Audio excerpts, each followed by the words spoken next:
Hai semua, saya dari pasukan sokongan ABS. Video ini akan mengajar anda cara membuat pemulangan bayaran untuk daftar keluar awal bagi bilik yang telah dibayar. Mula-mula pergi ke rak bilik. Selepas memasuki halaman rak bilik, pilih bilik yang anda ingin membuat pemulangan bayaran.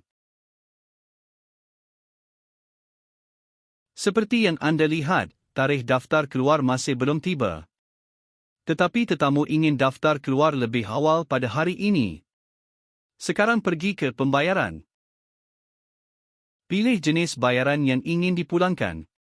Dan tulis komen.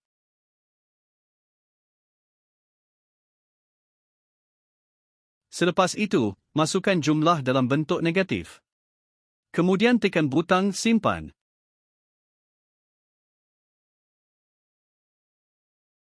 Dan anda akan melihat pembayaran direkodkan di sini.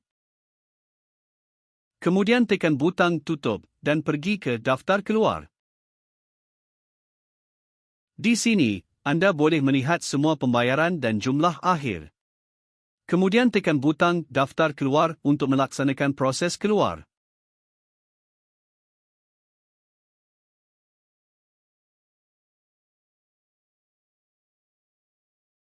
Di sini, anda boleh mencetak folio, resip dan e-invoice.